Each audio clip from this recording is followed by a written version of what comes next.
বাংলাদেশ বিষয়গুলির কৃষিজ, বনজ ও খনিজ সম্পদ সংক্রান্ত এই ক্লাসটিতে আমি ফারহান সাকিব আপনাকে স্বাগত জানাচ্ছি। আজকের এই ক্লাসটি থেকে আমরা শিখব কৃষি বিষয়ক বাংলাদেশে যে সকল সংস্থাগুলো কাজ করে সেগুলো সম্পর্কে।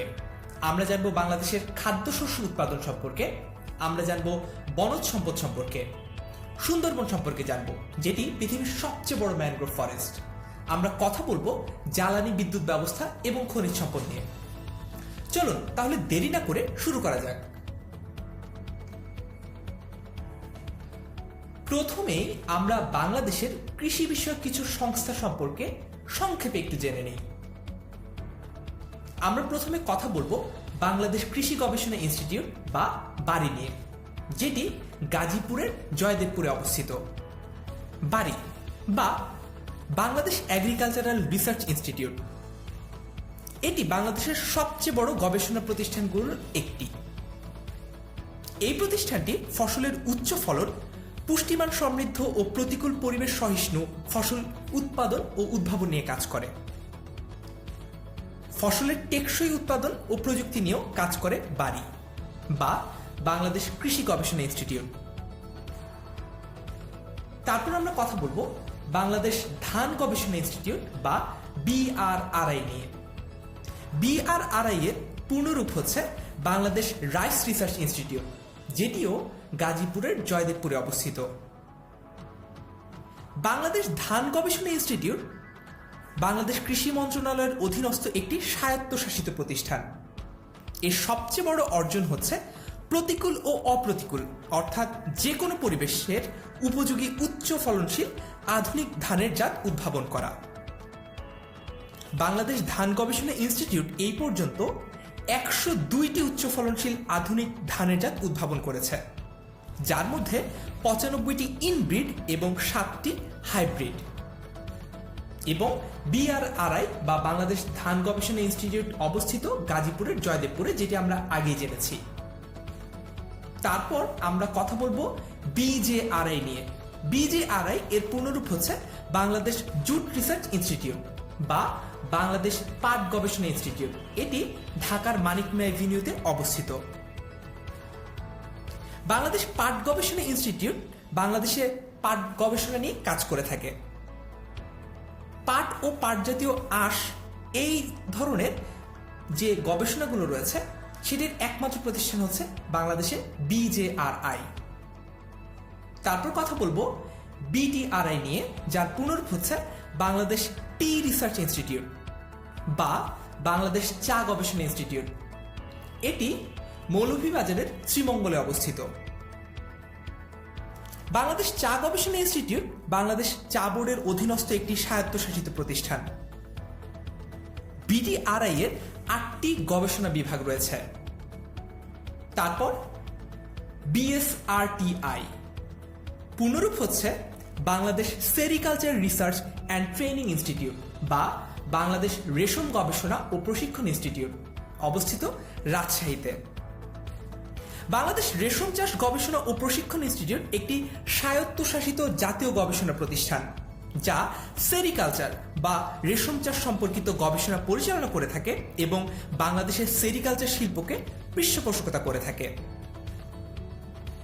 এরপর BPRC, পুনরূপ হচ্ছে বাংলাদেশ পালস রিসার্চ সেন্টার বা বাংলাদেশ ডাল গবেষণা কেন্দ্র, এটি পাবনার ঈশ্বরদীতে অবস্থিত।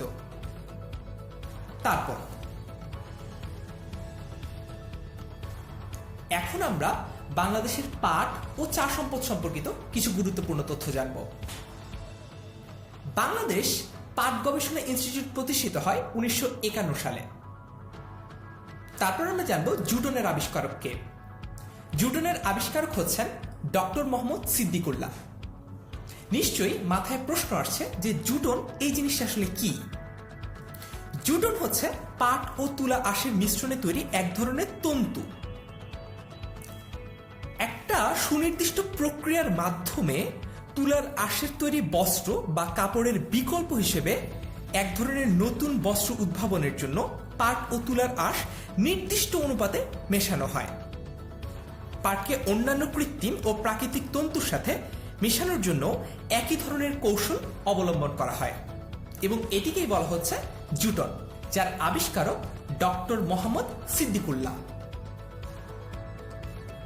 বাংলাদেশে পাট ব্যবসার প্রধান কেন্দ্র হচ্ছে নারায়ণগঞ্জ, যাকে প্রাচ্যের ডান্ডিও বলা হয়, যেটি একসময় পাট শিল্পের জন্য খুবই বিখ্যাত ছিল। তারপর আন্তর্জাতিক পাট সংস্থার সদর দপ্তর অবস্থিত ঢাকায়। আন্তর্জাতিক পাট সংস্থা, যেটির আগে নাম ছিল আইজেও, তার পরিবর্তিত নাম হচ্ছে আইজেএসজি। আইজেওর পূর্ণরূপ হচ্ছে ইন্টারন্যাশনাল জুট অর্গানাইজেশন, আর আইজেএসজির পূর্ণরূপ হচ্ছে ইন্টারন্যাশনাল জুট স্টাডি গ্রুপ। এর উদ্দেশ্য হচ্ছে পাট ও পাটের মতো আর্টজাতীয় শিল্পের বাণিজ্যের স্বচ্ছতা নিশ্চিত করা। তারপর বাংলাদেশ চা জাদুঘর অবস্থিত হচ্ছে মৌলভীবাজারের শ্রীমঙ্গলে। চা জাদুঘরের যাত্রা শুরু হয় 2009 সালের 16 সেপ্টেম্বর। বাংলাদেশে অর্গানিক চা উৎপাদন শুরু হয় পঞ্চগড়ে এবং এই অর্গানিক চা বাগানটি তৈরি করে কাজী অ্যান্ড কাজী টি এস্টেট 2000 সালে। তারপর বাংলাদেশে বাণিজ্যিকভাবে চা চাষ শুরু হয় 1847 সালে। তবে কেউ কেউ বলে থাকেন এই প্রারম্ভিক সময়টি অর্থাৎ শুরু করার সময়টি হচ্ছে 1854 সাল। বাংলাদেশে প্রথম চা বাগান প্রতিষ্ঠিত হয় চট্টগ্রামে 1840 সালে। 1847 কিংবা মতান্তরে 1854 সালে সিলেটের মালনীছড়ায় শুরু হয় বাণিজ্যিক চা চাষ। মালনীছড়া চা বাগান হচ্ছে বাংলাদেশের সিলেট জেলায় অবস্থিত একটি বড় চা বাগান। এটি উপমহাদেশের সবচেয়ে প্রাচীন চা বাগান। মালনীছড়ায় চা বাগান যে রয়েছে সেটিকেই আমরা একেবারে বাংলাদেশের প্রতিষ্ঠাকালীন চা বাগান হিসেবে ধরে নিতে পারি। বাংলাদেশ চা গবেষণা কেন্দ্র অবস্থিত মৌলভীবাজারের শ্রীমঙ্গলে। এরপর একটা মজার তথ্য বলি, যেটা অনেকেরই অজানা। সেটা হচ্ছে চা বোর্ডের প্রথম বাঙালি পরিচালক ছিলেন বঙ্গবন্ধু শেখ মুজিবুর রহমান। তার দায়িত্বের মেয়াদ ছিল 1957 সালের 4 জুন থেকে 1958 সালের 23 অক্টোবর। তারপর এরপর আমরা কৃষি সংক্রান্ত আরো কিছু গুরুত্বপূর্ণ তথ্য জানব, যে তথ্যগুলো থেকে বিভিন্ন সময় বিভিন্ন মেধা যাচাইমূলক পরীক্ষায় প্রশ্ন এসেছে। শুরুতেই আমরা জানবো যে সবচেয়ে বেশি তামাক কোথায় জন্মে বাংলাদেশের। সেটি হচ্ছে রংপুর জেলায়। বাংলাদেশের সবচেয়ে বেশি তামাক উৎপাদিত হয় রংপুরে। তবে অনেক পরিশ্রম করতে হয় দেখে এবং কম লাভ হয় দেখে অনেক চাষি বর্তমানে তামাক চাষে কিছুটা অনাগ্রহ প্রকাশ করছেন। এ কারণে রংপুরে তামাক চাষ কিংবা তামাক উৎপাদন আগের চেয়ে কমে গেছে। তার বদলে রংপুরে তুলা চাষ জনপ্রিয় হয়ে উঠেছে, কারণ তুলার সাথে শীতের সবজিও চাষ করা যায়। এ কারণে এটি মূলত রংপুরের চাষিদের কাছে দিন দিন জনপ্রিয় হয়ে উঠছে। তারপর আমরা জানবো দুটো উন্নত জাতের তামাকের নাম। একটি হচ্ছে সুমাত্রা এবং আরেকটি হচ্ছে ম্যানিলা। এই তথ্যটি গুরুত্বপূর্ণ কারণ এখান থেকে বিগত বছরে বিভিন্ন পরীক্ষায় প্রশ্ন এসেছে। তারপর উন্নত জাতের দুটো তুলোর নাম হচ্ছে রূপালী ও ডেলফোজ। তুলা সবচেয়ে বেশি উৎপন্ন হয় যশোর জেলায়। তারপর আমরা জানবো ইউরিয়া সারে কাঁচামাল হিসেবে ব্যবহৃত হয় মিথেন গ্যাস। বাংলাদেশের সবচেয়ে বেশি রাবার উৎপাদিত হয় কক্সবাজারের রামুতে। এরপর দুটো উন্নত জাত জানবো ভুট্টার। এ দুটো হচ্ছে বর্ণালী ও শুভ্র। ইক্ষু বা আখ গবেষণা কেন্দ্র অবস্থিত পাবনার ঈশ্বরদীতে। আলুর একটি উন্নত জাত হচ্ছে ডায়মন্ড। বাংলাদেশের বৃহত্তম কৃষি উদ্যান গাজীপুর জেলার কাশিমপুরে অবস্থিত। আশা করি এই গুরুত্বপূর্ণ তথ্যগুলো আমরা বুঝতে পেরেছি এবং আমরা মনে রাখতে পারব। তারপর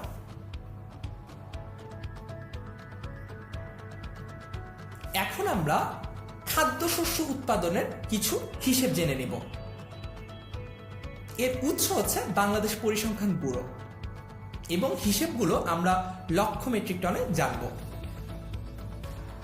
2017-18 সালে আউশ ধান উৎপাদিত হয়েছে 27.09 লক্ষ মেট্রিক টন, যেটি 2018-19 সালে কিছুটা কমে হয়েছে 27.02 লক্ষ মেট্রিক টন।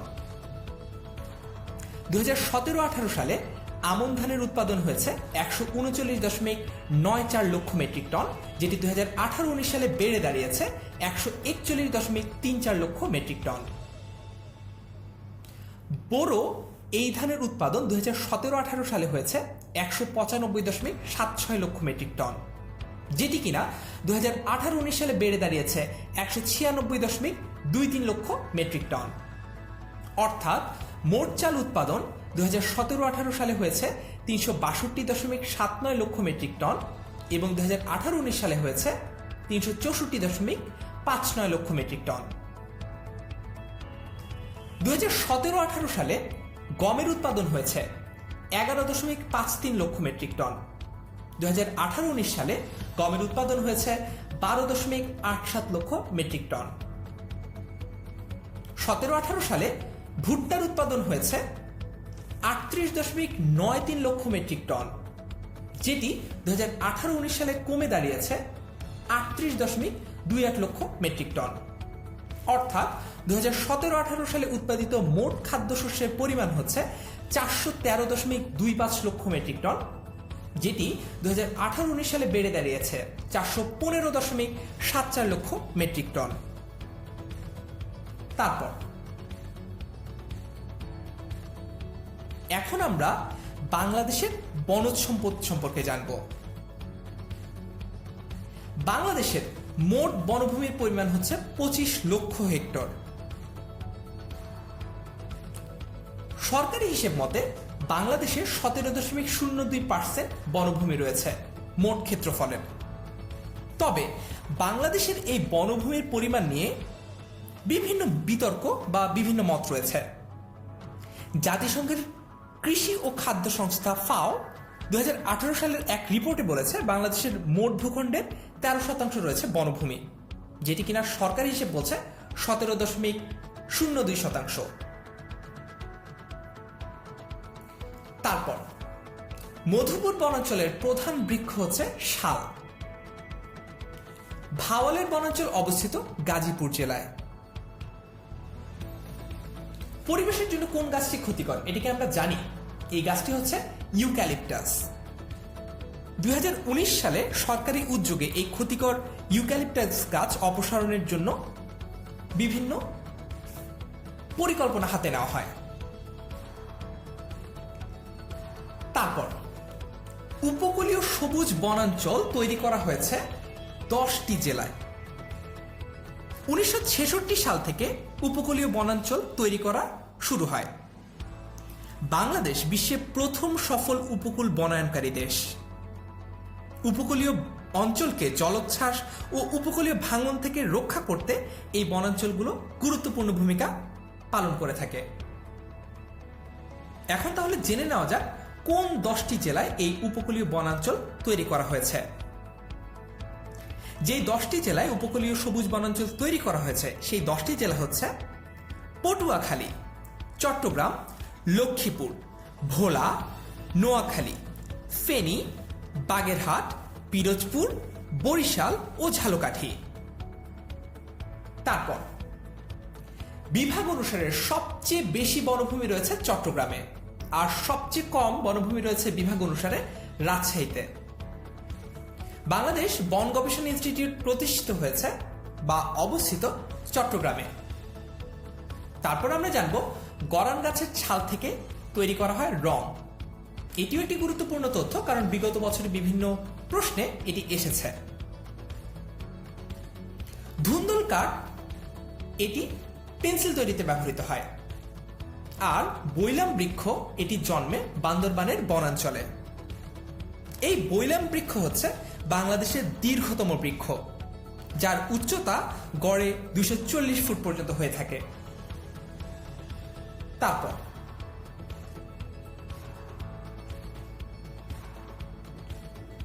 এখন আমরা বনজ সম্পদের ব্যবহার সম্পর্কে জানব। বাঁশ ও ঘাস এটি ব্যবহৃত হয় কর্ণফুলী ও সিলেট কাগজ কলের কাঁচামাল হিসেবে।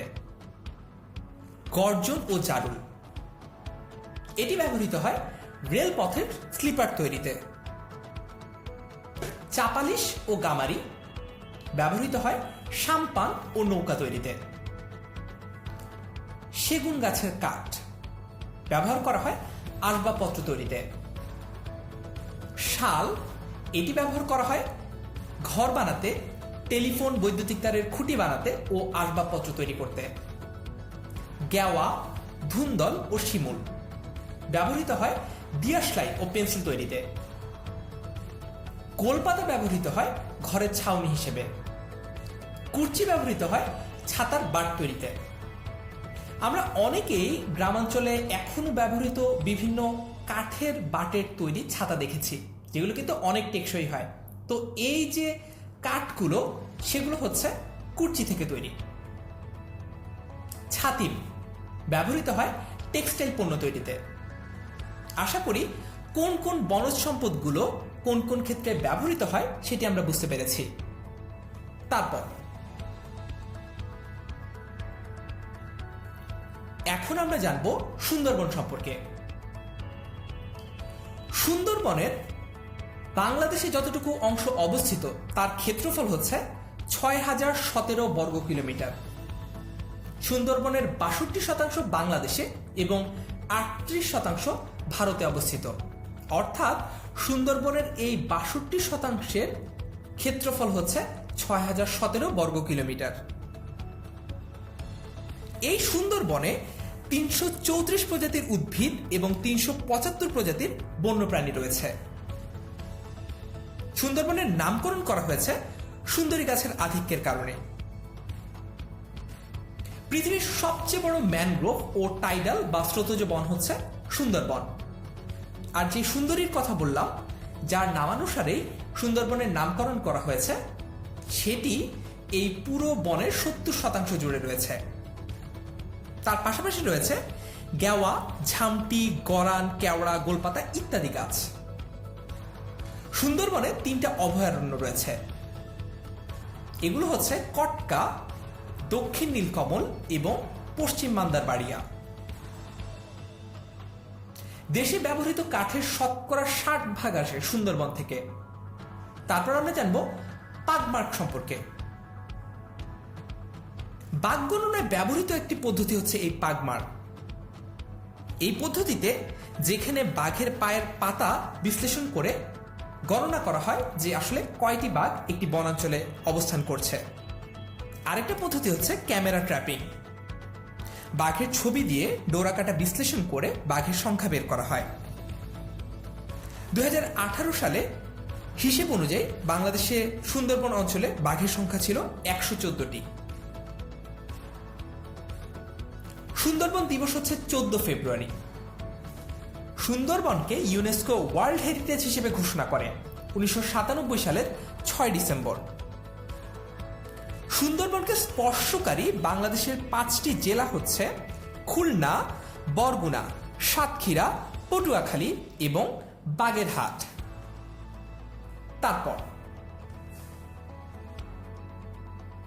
এরপর আমরা বাংলাদেশের জ্বালানি ব্যবস্থা সম্পর্কে জানব।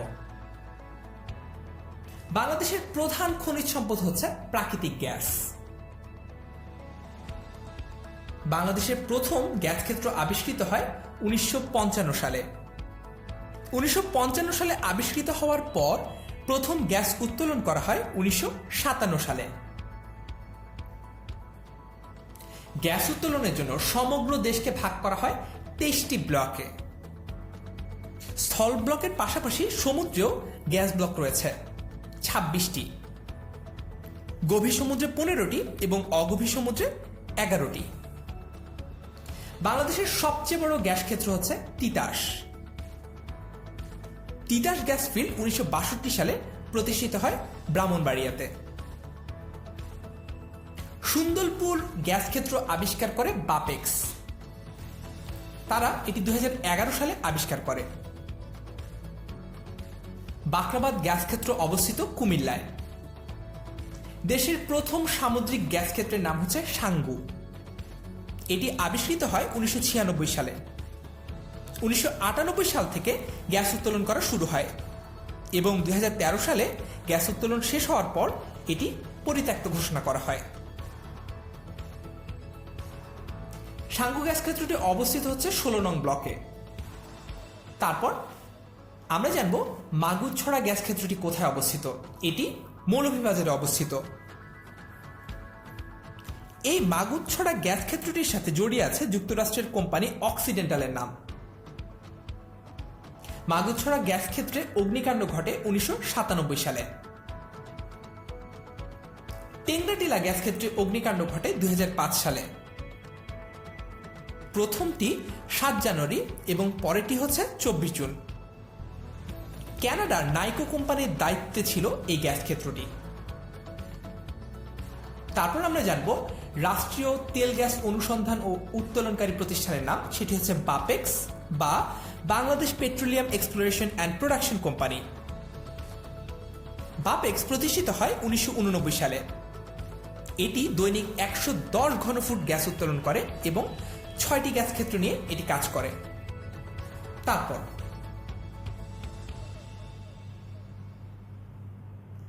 এখন আমরা গ্যাস ক্ষেত্র নিয়ে আরো কিছু গুরুত্বপূর্ণ তথ্য জানব। প্রথম আবিষ্কৃত গ্যাস ক্ষেত্র হচ্ছে সিলেটের হরিপুর। সর্বশেষ আবিষ্কৃত গ্যাস ক্ষেত্র হচ্ছে ভোলা নর্থ। সর্বমোট গ্যাস ক্ষেত্র হচ্ছে 27টি। সবচেয়ে বড় গ্যাস ক্ষেত্র হচ্ছে ব্রাহ্মণবাড়িয়ার তিতাস। সামুদ্রিক গ্যাস ক্ষেত্র 2টি, একটি হচ্ছে সাঙ্গু এবং আরেকটি হচ্ছে কুতুবদিয়া। পরিত্যক্ত গ্যাস ক্ষেত্র হচ্ছে 3টি, সাঙ্গু, ছাতক ও কামতা। বাখরাবাদ শ্রীকাইল এই গ্যাস ক্ষেত্রটি কুমিল্লায় অবস্থিত। কৈলাসশিলা গ্যাস ক্ষেত্র অবস্থিত সিলেটে। আশা করি গ্যাস ক্ষেত্র সম্পর্কিত গুরুত্বপূর্ণ এবং প্রয়োজনীয় তথ্যগুলো আমরা জানতে পেরেছি এবং ভবিষ্যতে এগুলো নিয়ে যে কোনো প্রশ্ন আসলে আমরা সঠিক উত্তর দিতে পারব। তারপর এখন আমরা জানব বাংলাদেশের বিদ্যুৎ ব্যবস্থা নিয়ে। ঢাকায় প্রথম বিদ্যুৎ সরবরাহ করা হয় আহসান মঞ্জিলে।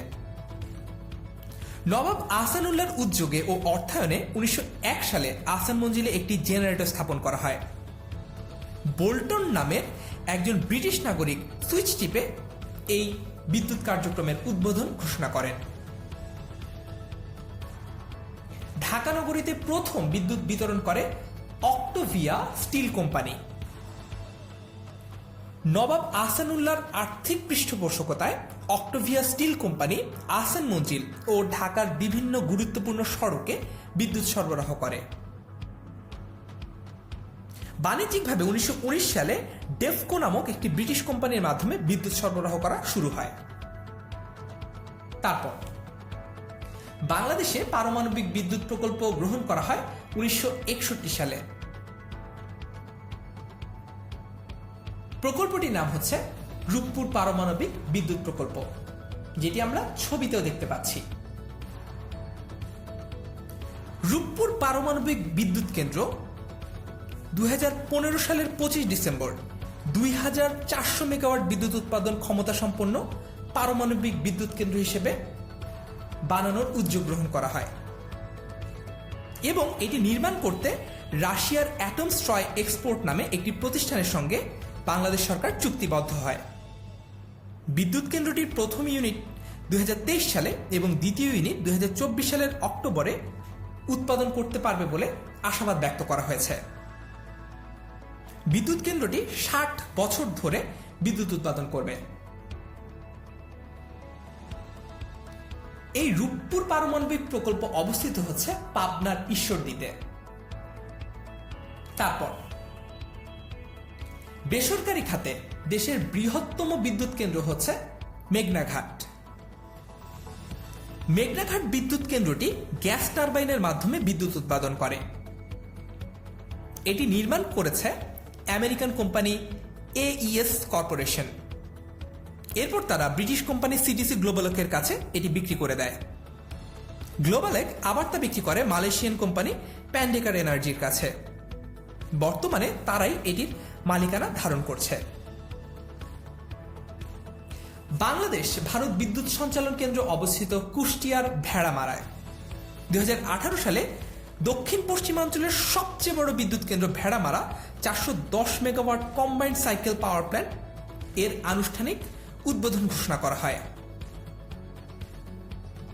বাংলাদেশে কয়লা চালিত বিদ্যুৎ কেন্দ্র অবস্থিত দিনাজপুরের বড়পুকুরিয়ায়। এটি বাংলাদেশের একমাত্র কয়লা ভিত্তিক বিদ্যুৎ কেন্দ্র, যা তার কার্যক্রম শুরু করে 2006 সালে এবং এর উৎপাদন ক্ষমতা হচ্ছে 525 মেগাওয়াট। দেশের প্রথম বেসরকারি খাতের বার্চ মাউন্টেড বিদ্যুৎ কেন্দ্র স্থাপিত হয় খুলনায়। নিশ্চয়ই মনে প্রশ্ন আসছে যে বার্চ মাউন্টেড মানে আসলে কি? বার্চ মাউন্টেড হচ্ছে ভাসমান বিদ্যুৎ কেন্দ্র। এই বিদ্যুৎ কেন্দ্রটির উৎপাদন ক্ষমতা হচ্ছে 110 মেগাওয়াট। জাতীয় গ্রিডে যোগ হওয়া প্রথম সৌর বিদ্যুৎ কেন্দ্র হচ্ছে রাঙামাটির কাপ্তাইতে অবস্থিত। 2019 সালে রাঙামাটির কাপ্তাই বাঁধ সংলগ্ন খালি জায়গায় 23 একর জমির উপর এই সৌর বিদ্যুৎ কেন্দ্র নির্মাণ করা হয়। এটি সরকারিভাবে প্রথম উৎপাদিত সৌর বিদ্যুৎ কেন্দ্র। এর উৎপাদন ক্ষমতা 7.4 মেগাওয়াট। বাংলাদেশের প্রথম বায়ু বিদ্যুৎ প্রকল্প অবস্থিত চট্টগ্রামের মিরসরাই ও ফেনীর সোনাগাজীতে। রামপাল বিদ্যুৎ কেন্দ্র এটি অবস্থিত বাগেরহাটের রামপালে। রামপাল একটি কয়লা ভিত্তিক তাপবিদ্যুৎ কেন্দ্র। এর সক্ষমতা হবে 1320 মেগাওয়াট। এটির অবস্থান সুন্দরবন থেকে 14 কিলোমিটার উত্তরে। তারপর এখন আমরা বাংলাদেশের তেল গ্যাস উত্তোলনকারী কিছু বৈদেশিক কোম্পানি সম্পর্কে সংক্ষেপে জেনে নিব। প্রথমেই আমরা জানব যুক্তরাষ্ট্র ভিত্তিক কোম্পানি শেভরন সম্পর্কে। বিদেশি কোম্পানিগুলোর মধ্যে গ্যাস উত্তোলনের দিক থেকে সবচেয়ে বড় কোম্পানি হচ্ছে যুক্তরাষ্ট্রের শেভরন। তাদের 3টি গ্যাস ফিল্ড হচ্ছে বিবিয়ানা, জালালাবাদ এবং মৌলভীবাজার। তারপর আমরা জানব এশিয়া এনার্জি সম্পর্কে, যেটি একটি যুক্তরাজ্য ভিত্তিক প্রতিষ্ঠান। যুক্তরাজ্য ভিত্তিক কোম্পানি এশিয়া এনার্জির নতুন নাম হচ্ছে গ্লোবাল কোল ম্যানেজমেন্ট বা জিএসএম। এর সাথে বাংলাদেশের দিনাজপুরের ফুলবাড়িয়া কয়লা খনির ঘটনাটি জড়িয়ে আছে। 2004 সালে তারা ফুলবাড়িয়াতে সমীক্ষা ও কর্ম পরিকল্পনা করে। পরবর্তীতে ফুলবাড়িয়ায় ব্যাপক আন্দোলন ও সংঘর্ষ হয় 2006 সালে। এশিয়া এনার্জির লাইসেন্সের মেয়াদ 2006 সালে শেষ হলে বাংলাদেশ সরকার তার নবায়ন করেনি। তারপর আমরা জানব গ্যাসপ্রম সম্পর্কে। গ্যাসপ্রমকে 2012 সালে দেশের 10টি গ্যাস কূপ বিনা দরপত্রে খননের দায়িত্ব দেওয়া হয়েছে এবং বলাই বাহুল্য সেই অভিজ্ঞতা খুব একটা সুখকর ছিল না।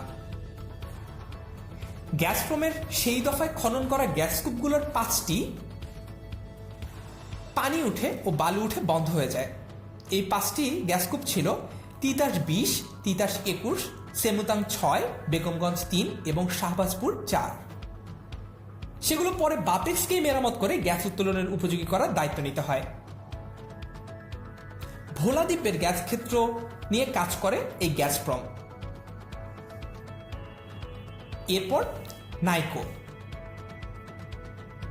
নাইকো কানাডা ভিত্তিক একটি গ্যাস অনুসন্ধান ও উৎপাদন প্রতিষ্ঠান। 2003 সালে ছাতক গ্যাস ক্ষেত্র থেকে গ্যাস তোলার অনুমতি পেতে নাইকো যে দুর্নীতির আশ্রয় নিয়েছে তার প্রমাণ পাওয়া যায় কানাডার রয়্যাল মাউন্টেড পুলিশের তদন্ত কর্মকর্তাদের অভিযোগপত্রে। এরপর নেদারল্যান্ডস ভিত্তিক শেল। সাধারণভাবে এটি শেল নামে পরিচিত। এটি একটি অ্যাংলো ডাচ বহুজাতিক তেল ও গ্যাস কোম্পানি। কোম্পানিটির প্রধান কার্যালয় নেদারল্যান্ডসে অবস্থিত। রয়্যাল ডাচ পেট্রোলিয়াম এবং যুক্তরাজ্য ভিত্তিক শেল পরিবহন ও লেনদেনের সংযুক্তির দ্বারা কোম্পানিটি তৈরি করা হয়েছে। এটি 2016 সালে পৃথিবীর 7ম বৃহত্তম কোম্পানি হিসেবে স্বীকৃতি লাভ করেছে। শেল বিশ্বের 2য় বৃহত্তম তেল কোম্পানি। বাংলাদেশে তারা লুব্রিকেন্ট সরবরাহ করে থাকে। ব্র্যাঙ্কস পেট্রোলিয়াম লিমিটেড তাদের প্রধান ডিস্ট্রিবিউটর। আর সবশেষে আমরা জানব মোবিল সম্পর্কে। এই মোবিল একটি যুক্তরাষ্ট্রভিত্তিক কোম্পানি। বাংলাদেশে তারা MJL বাংলাদেশ লিমিটেড নামে পরিচিত, যা বাংলাদেশের যমুনা কোম্পানি এবং ইসি সিকিউরিটিসের যৌথ উদ্যোগে গঠিত। মোবিল এই কোম্পানিটিও বাংলাদেশের লুব্রিকেন্ট অয়েল সাপ্লাই করে থাকে। তারপর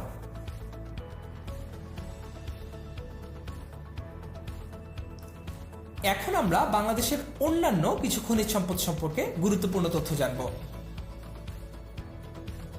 কয়লা প্রধানত এটি ব্যবহৃত হয় জ্বালানিতে।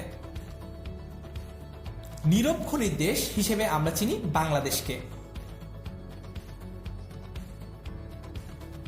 বাংলাদেশের প্রথম খনিজ তেল ক্ষেত্র আবিষ্কৃত হয় সিলেটের হরিপুরে। হরিপুরে এই তেল ক্ষেত্রের সন্ধান পাওয়া গিয়েছিল 1986 সালে। সিলেটের কৈলাসটিলা গ্যাস ক্ষেত্রেতেও খনিজ তেলের সন্ধান পাওয়া গেছে 2012 সালে। বাংলাদেশের তেল শোধনাগারের নাম হচ্ছে ইস্টার্ন রিফাইনারি। চীনামাটি ব্যবহৃত হয় সিরামিক শিল্পে। 1957 সালে ময়মনসিংহের বিজয়পুরে বাংলাদেশের সবচেয়ে বড় চীনামাটির খনিটি পাওয়া যায়। প্রথম সিরামিক প্ল্যান্ট 1958 সালে বগুড়ায় স্থাপন করা হয়। বাংলাদেশে উন্নত মানের কয়লার সন্ধান পাওয়া গেছে জামালগঞ্জে। 1962 সালে জরিপে সুনামগঞ্জ জেলার জামালগঞ্জে 1.05 মিলিয়ন টনের উন্নত মানের কয়লার সন্ধান পাওয়া যায়। মধ্যপাড়া কঠিন শিলাখনি অবস্থিত দিনাজপুরের পার্বতীপুরে। দেশের প্রথম লোহার খনি পাওয়া গেছে দিনাজপুর জেলার হাকিমপুর উপজেলায়। 2013 সালে ইসবপুর গ্রামের 3 কিলোমিটার পূর্বে মুর্শিদপুরে কূপ খনন করে লোহা জাতীয় খনিজ পদার্থ থাকার অস্তিত্বের প্রমাণ পাওয়া যায়, কিন্তু সেখানে লোহার পরিমাণ ছিল খুবই কম। এর 6 বছর পর গবেষণার সূত্র ধরে আরও গবেষণা করে 2019 সালে লোহা খনির সন্ধান পাওয়া যায়। সৈকত খনিজ বালি আহরণ কেন্দ্র অবস্থিত কক্সবাজারে। বাংলাদেশ পরমাণু শক্তি কমিশন কক্সবাজার সৈকত খনিজ বালি আহরণ কেন্দ্রতে 17টি ভারী খনিজ স্তূপের আবিষ্কার করেছে। তার পাশাপাশি এই খনিজ পদার্থগুলোর বিস্তৃতি, মজুদ এবং গুণগত মান নির্ণয় নিয়েও কাজ করা হয়ে থাকে এখানে। বাংলাদেশে গন্ধকের সন্ধান পাওয়া গেছে কুতুবদিয়ায়। আহরণযোগ্য ইউরেনিয়ামের সন্ধান বাংলাদেশে পাওয়া যায় 2013 সালে। বাংলাদেশ ভূতাত্ত্বিক জরিপ অধিদপ্তর পদ্মা, ব্রহ্মপুত্র, যমুনা এবং বৃহত্তর সিলেট ও ময়মনসিংহের নদীবাহিত বালুতে অর্থনৈতিকভাবে গুরুত্বপূর্ণ আরও কয়েক প্রকার ভারী খনিজ বা মিনারেল ও রাসায়নিকের পাশাপাশি বাণিজ্যিক ভিত্তিতে আহরণযোগ্য ইউরেনিয়াম পেয়েছে। বাংলাদেশে ইউরেনিয়ামের সন্ধান তার পাশাপাশি পাওয়া গেছে ময়মনসিংহ জেলার গারো পাহাড়ে। তবে গারো পাহাড়ের এই ইউরেনিয়াম আর আহরণযোগ্য নয়। আশা করি এই তথ্যগুলো আমরা বুঝতে পেরেছি এবং আমরা মনেও রাখতে পারবো। আজকের এই ভিডিওতে আমরা শিখলাম বাংলাদেশের কৃষি সম্পর্কে, আমরা জানলাম বাংলাদেশের বনজ সম্পদ সম্পর্কে, আমরা জানলাম বাংলাদেশের খনিজ সম্পদ সম্পর্কে, জানলাম বাংলাদেশের বিদ্যুৎ ব্যবস্থা কিভাবে কাজ করে, জানলাম বাংলাদেশের জ্বালানির অবস্থাটা কিরকম। আশা করি ক্লাসটি দেখে আপনি উপকৃত হয়েছেন।